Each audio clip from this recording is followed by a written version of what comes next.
Story நேரம் Tamil வியூவர்ஸ்க்கு hi. நம்ம சீரிஸோட 22வது எபிசோட்ல என்ன ஆக போகுது அப்படின்னு தான் இன்னைக்கு இந்த வீடியோல பார்க்க போறோம். எபிசோட் ஒரு குட்டி பிளாஷ்பேக்கோட தான் ஸ்டார்ட் ஆகுது. தங்லி சீனியர் கிட்ட ப்ளீஸ் மறு உயிர் மந்திரத்தை மறுபடியும் நம்ம போட்டு பார்க்கலாம், ப்ளீஸ் நோ சொல்லாதீங்க அப்படின்னு கெஞ்ச ஆரம்பிக்கிறான். அவன் கதர்னதுல சீனியர் ஒரு கடத்துல ஒத்துக்கிறாரு. சரி ஓகே ட்ரை பண்ணலாம் அப்படின்னு. தங்லியால நம்பவே முடியல. உண்மையாவே ஒத்துக்கிட்டீங்களா அப்படின்னு கேட்க, ஆமா, ஆனா அந்த விஷயம் நமக்குள்ள மட்டும்தான் இருக்கணும், வெளியே வேற யாருக்கும் தெரியக்கூடாது, இதை ப்ராமிஸ் பண்ணு அப்படின்னு சொல்ல தங்லி ப்ராமிஸ் பண்ணிடுறான். தங்லி சீனியர் உடம்ப செக் பண்ணிட்டு இருக்கான். நான் மறு உயிர் மந்திரத்தை மறுபடியும் செக் பண்ணி பார்த்தேன், அதுல ஈவிலா எதுவுமே இல்ல. ஏன் ஈவில்னு சொன்னாங்கன்னு எனக்கு புரியல, அதனாலதான் நான் ஒத்துட்டு இருக்கேன் அப்படின்னு சீனியர் சொல்ல, சரி ஓகே நீங்க ஒத்துக்கிட்டீங்கல்ல அது எனக்கு போதும் அப்படின்னு சொல்லிட்டு, சீனியர் உங்ககிட்ட நான் ஒரு உண்மையை மறைச்சிட்டேன். இங்க வந்தப்ப நிஜமாவே எனக்கு எதுவுமே என்னோட பழைய வாழ்க்கை ஞாபகம் இல்லதான், ஆனா அதுக்கப்புறமா எனக்கு கொஞ்சம் கொஞ்சமா என்னோட பழைய வாழ்க்கை எல்லாமே ஞாபகம் வந்துருச்சு. நான் டிஎன்மென் அப்படின்னு சொல்லிட்டு ஒரு இடத்துல இருந்து வந்திருக்கேன் அப்படின்னு தங்லி சொல்ல ஆரம்பிக்க சீனியர் பாக்குறாரு. நான் அப்புறமா உங்ககிட்ட கேக்குறேன், லூயன் போனவன் திரும்பி வந்துட போறான், அதுக்கு முன்னாடியே நம்ம விஷயத்த ஆரம்பிக்கலாமா, நீ ட்ரீட்மெண்ட் ஆரம்பி அப்படின்னு சொல்ல, சரி ஓகே அதுவும் கரெக்ட் தான், நான் ஆரம்பிக்கிறேன் அப்படின்னு சொல்லிட்டு நம்ம தங்லி ஆரம்பிக்கிறான். ஏன் சீனியர் அவங்களுக்கு தெரிஞ்சா என்ன, இதுலதான் தப்பே இல்ல அப்படின்னு சொல்லிட்டு மறுபடியும் தங்லி கேட்க, ஒருத்தங்களுக்கும் கேரக்டர் ஒரு மாதிரி, கோபம் வெறுப்பு சந்தோஷம்லாம் ஒருத்தங்களுக்கும் ஒவ்வொன்றுக்கு வரும், அதனால அவங்களுக்கு இது புரியறதுக்கு சான்ஸ் கிடையாது, நமக்குள்ளேயே இருக்கட்டும், இது நீ பிற்காலத்துல இது ஊருக்குள்ள போவல அப்போ உனக்கு புரியும் அப்படின்னு சீனியர் சொல்லியிருக்காரு. தங்லி அதெல்லாம் பத்தி யோசிக்காம அவன் வேலையை ஆரம்பிக்கிறான். அப்புறம் என்ன ஆச்சு அப்படின்னு நமக்கே தெரியும்ல, ஏதோ நிறைய மிஸ்டேக்ஸ் எல்லாம் நடந்துருச்சு. இதை பத்தி தங்லி யோசிச்சு பார்த்துட்டே சீனியரோட செலவு ஒண்ணு செஞ்சு வச்சிருக்கான், அதை வச்சுட்டு உட்கார்ந்துட்டு இருக்கான். முகம் மட்டும் அதுல சரியாவே செய்யல. ஷீஷி அங்க வரா, இது யாரோடது அப்படின்னு கேட்டுட்டு, உங்களோட சீனியர் இருக்காரு அவரோடதா அப்படின்னு கேட்க, அவரை பத்தி ஒவ்வொருத்தங்களும் என்கிட்ட பேசும்போதுதான் அவரோட முகம் ஒவ்வொரு மாதிரி எனக்கு ஞாபகம் வருது, அதனால என்னால முகத்தை மட்டும் செய்யவே முடியல அப்படின்னு சொல்ல, ஷீஷி பாக்குறா, நீங்க எதாலையும் கன்ஃபியூஸ் ஆயிட்டு நான் பார்த்ததே இல்ல, அதனால நீங்க சும்மா முகத்தை உங்களுக்கு ஞாபகம் இருக்கும்ல அதை வச்சு போட்டு பாருங்க, எது எப்படியோ உங்க சீனியர்னு உங்களுக்கு தெரியும்ல அப்படின்னு சொல்லிட்டு ஷீஷி சிரிக்க ஆரம்பிக்க, தங்லி அவ கூட தெரிந்து சிரிச்சிட்டு இருக்கான். இங்க லூயன் உள்ள உட்காந்து தவம் பண்ணிக்கிட்டு இருக்கான். மறுபடியும் தங்லி அவன் கிட்ட, உள்ள காஃபின்ல நான் பத்திரமா வச்சிருக்கேன் சீனியரோட பாடிய, நீ எனக்கு மறு உயிர் மந்திரத்தோட மீதியை கொடுத்தனா நான் கொண்டு வந்துருவேன் அப்படின்னு சொன்னான். ஆனா இவன் போய் செக் பண்ணி பார்க்கும்போது அங்க எம்டியா இருந்ததுல, அதெல்லாம் ஞாபகம் வர ஆரம்பிக்குது. நம்ம கோஸ்ட் சொன்ன மாதிரி தங்லி உண்மையாவே கெட்டவன் தான், என்ன போய் சொல்லி ஏமாத்துறதுக்கு ட்ரை பண்ணா அப்படின்னு மறுபடியும் லூயன் அவன் கோபத்தை அவனே கிளறிக்கிட்டே இருக்கான். இங்க நம்ம தங்லி யாரோ காட்ஃபாதருக்கு இந்த லெட்டரை கொடுத்து விடு அப்படின்னு சொல்லிட்டு ஷென்னி கிட்ட கொடுத்து விட்டான்ல, அதுக்கு பதில் காட்ஃபாதர் இருந்து மறுபடியும் திரும்ப வருது. தங்லி அதை ஓபன் பண்ணி பாக்குறான், லைட்டா ஷாக் ஆயிட்டு இருக்கான். அப்ப அவரை பாக்குறதுக்காக மாஸ்டர் வந்துட்டு இருக்காரு. என்னப்பா ஏதோ லெட்டர் எல்லாம் வந்துட்டு இருக்க போல அப்படின்னு கேட்க, இல்ல ஒண்ணும் இல்ல உட்காருங்க அப்படின்னு மாஸ்டர் சொல்றாரு. எதுக்காக இவ்வளவு தூரம் கஷ்டப்பட்டு இங்க வந்திருக்கீங்க, என்ன கூப்பிட்டு விட்டுருக்கலாம்ல அப்படின்னு நம்ம தங்லி கேட்டுட்டு இருக்கான்.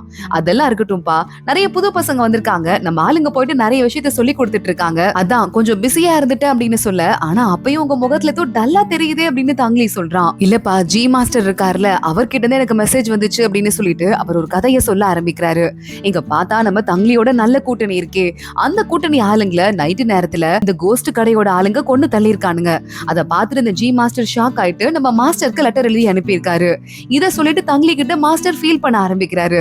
என்ன நினைக்கிறதுன்னு எனக்கு சுத்தமா தெரியல, பாவம் இந்த பசங்க இப்படி திடீர்னு அட்டாக் பண்ணி கொலை பண்ணி தள்ளினாங்கன்னா அந்த கெட்ட பவரோட நம்ம பவர் எப்படி மோத முடியும் அப்படின்னு கேட்டு ஃபீல் பண்ண ஆரம்பிக்க தங்லி பாத்துட்டு இருக்கான். கரெக்டா இதே நேரத்துல அந்த பிளாக் மார்க்கெட்டோட ஓனர் இங்க போய் பேரை வச்சுட்டு இங்க மக்கள் கூட பேசி திரியிறான்ல, அவனை காட்டுறாங்க. அவன் எல்லாரையும் கூட்டு வச்சுட்டு, பாத்தீங்களா நம்ம டீம்ல சேர்ந்தவங்க எல்லாம் கொண்டு தள்ளிட்டு இருக்காங்களாம் வெளியே, நமக்கான இப்பதான் சின்ன சின்ன மந்திரமா கத்து கொடுக்குறாங்க, தங்லி பெரிய ஆளு கடவுளுக்கு கிட்டன்னு சொல்லிட்டு இருக்காங்க, நமக்கு ஏதாவது பெருசா கத்து கொடுத்தா நம்மளும் பொழப்போம்ல, நம்ம செத்தா அவருக்கு கவலையே இல்ல போல அப்படின்னு அங்க இருக்கிற எல்லா ஸ்டூடெண்ட்ஸையும் ஏத்தி விட்டுட்டு இருக்கான்.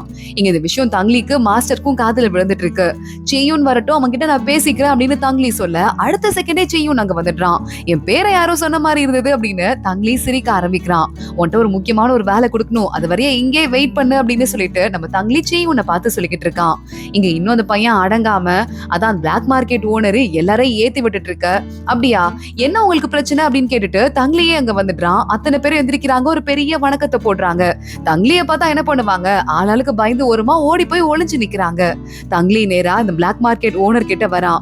அம்மா ரொம்ப பிஸியா இருக்கீங்க போல அப்படின்னு கேட்க, என்ன கொல்லணும் போல இருக்குமே, ஆனா என்ன கொன்னுடாதீங்க அப்படின்னு சொல்லிட்டு அந்த பிளாக் மார்க்கெட் ஓனர் தங்லி கிட்ட நக்கலா பேச ஆரம்பிக்கிறான். சொல்றான். பாருங்க எவ்வளவு ஸ்டூடெண்ட்ஸ் பாக்குறாங்க, அத்தனை பேர் முன்னாடி என்ன கொன்னுட்டீங்கன்னா உங்களுக்கு தான் ஆபத்து. பேசாம அந்த வச்சிருக்கீங்கல்ல அதான் மறு உயிர் மந்திரம், அதை என்கிட்ட கொடுத்தீங்கன்னா நான் பாட்டுக்கு வேலை முடிஞ்சிருச்சுன்னு போயிட்டே இருப்பேன். இல்லன்னா அவ்வளவுதான், உங்களை கரையாம்புத்துக்குள்ள நீங்க மாட்டின மாதிரி அரிச்சு எடுத்துட்டே இருப்பேன் அப்படின்னு ஒரு மாதிரி நக்கலா அவன் பேச, ஆமா உங்களுக்கு இந்த கோவமாவது இல்லாம இருக்குமா அப்படின்னு தங்கிலி அவரை பார்த்து கேக்குறான். நீங்க போன சாம்ராஜ்யத்தோட 6வது இளவரசன் சாயாச்சே அப்படின்னு சொல்லிட்டு. அவ்வளவுதான், பிளாக் மார்க்கெட் ஓனர் பயங்கரமா ஷாக் ஆயிட்டு அசந்து போயிட்டு நின்னுட்டு இருக்க. நீங்க என்ன நினைச்சிட்டு இருக்கீங்க, எனக்கு எதுவும் தெரியாதுன்னு நினைச்சிட்டு இருக்கீங்களா அப்படின்னு தங்கிலி அவனை பார்த்து, அவன் பேரு சாயா, சாய பார்த்துட்டு, நீங்க போன சாம்ராஜ்யம் இப்ப அழிஞ்சு போச்சு, இப்ப அந்த சாம்ராஜ்யத்தோட 6வது இளவரசன் ஏதோ முக்கியமான பொருள் எல்லாம் எடுத்துட்டு வர சொல்லி ஷென்னு கிட்ட சொல்லிருக்கீங்கல்ல, அந்த முக்கியமான பொருள்லாம் சாதாரண ஆளுங்களுக்கு என்னன்னே தெரியாது, ஆனா உங்களை மாதிரி அரச குடும்பத்து ஆளுங்களுக்கு தெரியும். அது தங்குன்னு சொல்லிட்டு ஒரு மினிஸ்டர் இருந்தார்ல, அவர் என்னோட வளர்ப்பு அப்பா, காட் ஃபாதர், அவர் என்கிட்ட சொல்லி அதை வச்சு நான் ஈஸியா கண்டுபிடிச்சிட்டேன்னு சொல்ல பயங்கரமா ஷாக் ஆயிட்டு சாய் பார்த்துட்டே இருக்கான். சரி ஓகே, இப்ப கூட ஒண்ணும் பிரச்சனை இல்ல, மறு உயிர் மந்திரத்தை வச்சு நான் கடவுள் ஆகலாம் ட்ரை பண்றேன், அது கூட நான் ஆசைப்படக்கூடாதா, எல்லாரும் ஆசைப்படுவாங்கல்ல, உங்களுக்கு கூட ஆசை இருக்குல்ல, அது என்கிட்ட கொடுங்க அப்படின்னு சொல்லிட்டு, அப்ப யாருக்கும் தொந்தரவு இருக்காது அப்படின்னு சொல்ல, அப்போ உடனே நம்ம தங்கிலியை பாக்குறான். போன சாம்ராஜ்யமே அழிஞ்சு போனதுக்கு காரணம் யாங்கு தான், அந்த யாங்கோட மந்திரம் தான் அந்த மறு உயிர் மந்திரம், அதை ஆசையா கேட்டு வாங்கிட்டு இருக்கீங்க. இப்படி போன சாம்ராஜ்யம் அழிஞ்சது மட்டும் இல்லாம அதோட இளவரசன் இங்க கெட்டவங்க கூட கோஸ்ட் டீம் கூட கூட்டணி வச்சுட்டு மறு உயிர் மந்திரத்தை தேடிட்டு இருக்கான் அப்படின்னு சொல்லிட்டு இங்க இருக்கிற பாத்துட்டு இருக்காங்கல்ல ஸ்டூடெண்ட்ஸ், அவங்களுக்கு எல்லாம் சொன்னா அவங்க முதல்ல கோஸ்ட கூட விட்டுருவோம், இவனை அடிப்போம் அப்படின்னு உங்களை தான் அடிப்பாங்க, சொல்லவா அப்படின்னு தங்கிலி இப்ப ரிவர்ஸா கிண்டல் பண்ண ஆரம்பிக்கிறான். சாய் ஷாக் ஆயிட்டு நின்னுட்டு இருக்க, என்ன உங்க கிண்டலோட என் கிண்டல் பயங்கர ஷாக்கிங்கா இருந்திருக்கும் போல முகத்திலே தெரியுது, இப்ப கொஞ்சம் ஃபன் பண்ணலாமா அப்படின்னு கேட்டுட்டு, பிளாக் மார்க்கெட் ஓனர் இங்க நிக்கிறாரு அப்படின்னு நம்ம கையை பிடிச்சு நம்ம தங்கிலி தூக்கி விட பயந்து போயிடுறான் சாய். இல்ல வேண்டாம் வேண்டாம் அப்படின்னு சொல்லிட்டு, சீக்கிரமா நான் இங்க இருந்து கிளம்புறேன் அப்படின்னு அங்க இருந்து பறக்க ஆரம்பிக்கிறான். என்ன இவ்வளவு நாள் பாத்துக்கிட்டீங்கல்ல, ரொம்ப தேங்க்ஸ், நீங்க அடுத்து பார்க்கும்போது ஒரு பெரிய கிஃப்டா கொடுக்குறேன்னு சாய் அங்க இருந்து பறக்குறான். சியூன் வரான், துரத்திட்டு போகவா அப்படின்னு கேட்க, துரத்திட்டு போ அப்படின்னு தங்கிலி சொல்லிட்டு, எப்ப நீ திரும்பி வரணும் அப்படின்னா எந்த இடத்துக்கு மேல திரும்பி வராம இருந்தா உலகத்துக்கே ஆபத்து வருமோ அப்ப திரும்பி வான்னு சொல்ல, அவ்வளவு முக்கியமான விஷயமா, நான் பாத்துக்கிறேன் அப்படின்னு அங்க இருந்து நம்ம சியூன் கிளம்பி பின்னாடியே போயிட்டு இருக்கான். இங்க பார்த்தா ஊருக்குள்ள திடீர்னு ஒரு பெரிய மேப் ஒண்ணு வந்துருது. அந்த மேப்ல வந்துட்டு இந்த வழியா போனா நேரா போயிட்டு அடைஞ்சிடலாம், கோஸ்ட் மார்க்கெட்டுக்கு போயிடலாம் அப்படின்னு ஒரு மேப் போட்டிருக்கு. இந்த மேப் வந்து சீனியர்ஸ் எல்லாம் பாக்குறாங்க, நேரா கொண்டு வந்து அங்க மாஸ்டர் கிட்ட வச்சிடுறாங்க. மாஸ்டர்ஸ் எல்லாம் பேச ஆரம்பிக்கிறாங்க, என்ன அநியாயம் இது, நம்ம ஏற்கனவே கொலை பண்றது மட்டும் இல்லாம இப்ப பயமுறுத்தவும் ஆரம்பிச்சிருக்காங்க, இன்னைக்கு இல்லைன்னா நாளைக்கு இது ஒரு பெரிய ஆபத்துல முடிய போகுது, சீக்கிரமா ஏதாவது சொல்லுங்க, நம்ம அதுக்கான வழியை பார்க்கலாம் அப்படின்னு மத்த மாஸ்டர் எல்லாம் கேட்க ஆரம்பிக்க, இது இப்படியே போனா சரிப்பட்டு வராது, சண்டைய ஆரம்பிச்சிடலாம் அப்படின்னு பெரிய மாஸ்டர் சொல்லிடுறாரு. நேரா தங்கிலியை போய் பாக்குறதுக்கு போறாரு. நீங்க இந்த மேப்பை பத்தி என்ன நினைக்கிறீங்கன்னு தங்கிலி அவர்கிட்ட கேட்டுட்டு இருக்கான். இல்லப்பா எனக்கு என்னன்னு தெரியல, இது ஒரு கேம் மாதிரி போயிட்டு இருக்கு, ரொம்ப கொடூரமான கேம், இதை சும்மா விடக்கூடாதுன்னு மாஸ்டர் பேசிட்டு இருக்க, அங்க நேரா நம்ம சுஞ்சி இருக்கால அவ வந்துடுறா. மாஸ்டர் இந்த போரை பத்தி உங்ககிட்ட ஒரு முக்கியமான விஷயம் சொல்லணும், நான் மெயினா போலான்னு இருக்கேன் அப்படின்னு அவ பேச ஆரம்பிக்க, அம்மா நான் தூங்கிட்டேன், நாளைக்கு பேசலாம், இங்க இருந்து போ அப்படின்னு சொல்ல சுஞ்சி கொஞ்சம் அப்செட் ஆயிடுறா, அங்க இருந்து கிளம்பி போறா. இந்த ஆர்வ கோளாறு பொண்ணுக்கு ஏதாவது புரிய வைங்களேன் ப்ளீஸ் மாஸ்டர் சொல்றாரு. தங்கிலி பாக்குறான், நான் அவங்க கிட்ட பேசுறேன் அப்படின்னு அங்க இருந்து கிளம்பி வந்துடுறான். சுஞ்சிய பாத்துட்டு நம்ம தங்கிலி சொல்லிட்டு இருக்கான், ஒன்னே ஒண்ணு சொல்லவா, நீ ரொம்ப அழுத்தக்கார பொண்ணுன்னு எனக்கு நல்லாவே தெரியும், எதையா இருந்தாலும் நினைச்சதை சாதிச்சே அவ, ஆனா அதுக்கு முன்னாடி ஒரே ஒரு அட்வைஸ், நம்ம கோலுக்கு எவ்வளவு பக்கத்துல போறோமோ அந்த அளவுக்கு நமக்கு மனசுல ரொம்ப பொறுமை அதிகமாயிட்டே இருக்கணும், இல்லன்னு வச்சுக்கோ ஏன் நீ கெட்டவங்க கிட்ட மாட்டிக்கிறதுக்கு நிறைய வாய்ப்பு இருக்கு, ஏன் அவங்க டிராப்ல கூட விழுந்துட்டு உன்னையே நீ இழக்கிறதுக்கு கூட வாய்ப்பு இருக்கு, அதை ஞாபகம் வச்சுக்கோ அப்படின்னு தங்கிலி சொல்றான். சுஞ்சி சச்சா அப்படிலாம் பண்ண மாட்டேன் அப்படின்னு சிரிச்சுட்டே அமைதியா அங்க இருந்து போயிடுறா.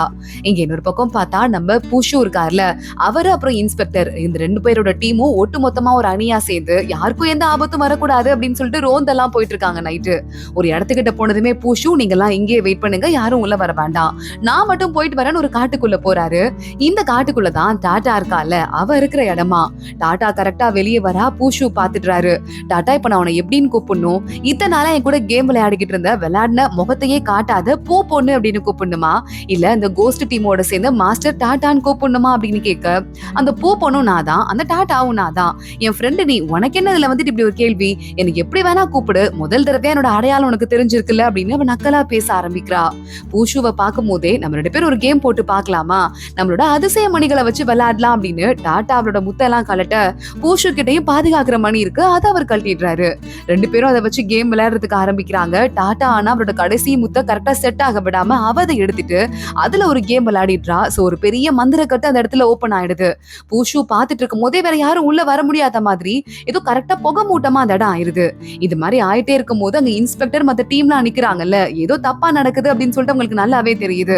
என்ன பண்றது வருதுன்னு பாத்துட்டு இருக்காங்க. கரெக்டா அவங்க அட்டாக் பண்றதுக்கு ஆளுங்க வந்துடுறாங்க. சோ வேகமா சண்டை போட ஆரம்பிக்கிறாங்க. பூஷு பாக்குறான். டாடா என்ன பண்ற அப்படின்னு சொல்லிட்டு அவளை துரத்திக்கிட்டே போயிட்டு இருக்கான். சரி ஓகே எல்லாரும் ஓரமா போய் நில்லுங்க, கெட்டவங்க எல்லாம் ஓடி போயிட்டாங்க, நம்ம ஒளிஞ்சிருந்து பாக்கலாம், அப்புறமா நம்ம மாஸ்டர் வருவாரு அப்படின்னு இன்ஸ்பெக்டர் எல்லாரையும் கூட்டு போயிடுறான். இங்க டாடா ஒரு மலை உச்சியில போய் நிக்க பூஷுவும் அங்க போயிடுறான். டாடா என்ன பண்ணிட்டு இருக்க, இதுக்கும் மேலே நீ தப்பான பாதையில போகணும்னு உனக்கு என்ன அவசியம் இருக்கு அப்படின்னு சொல்லிட்டு பூஷு கேட்டுட்டே இருக்க. இதுக்கும் மேல ரத்தம் அதிகமாக தான் போதே தவிர குறைய போறது இல்ல அப்படின்னு பூஷு கூட டாடா சண்டை போட ஆரம்பிக்கிறா. ரெண்டு பேரும் மாறி மாறி வந்து சக்தியை கொடுத்துட்டு இருக்க. டாடா ஒரு கட்டத்துக்கு மேல வாயில இருந்து ரத்தமா துப்பிட்டு மலை உச்சியில இருந்து கீழே விழ போறா. பூஷு அவளை தாங்கி பிடிச்சிடுறான்.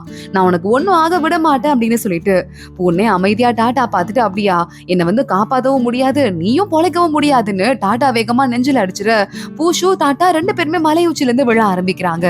இங்க போற வழியில ஏதோ ஒரு மணி இருந்தது அப்படின்னு சொல்லிட்டு நம்ம பூஷுவோட மணி அதை இன்ஸ்பெக்டர் எடுத்துடுறான். மத்த ஆளுங்க எல்லாம் ஓரமா உட்காந்துட்டு இருக்காங்க. யாரோ இருக்க மாதிரி இருக்கு அப்படின்னு இன்ஸ்பெக்டர் பக்கத்துல போயிட்டு இருக்கான். பார்த்தா ஏதோ ஒரு குரல் கேக்குது.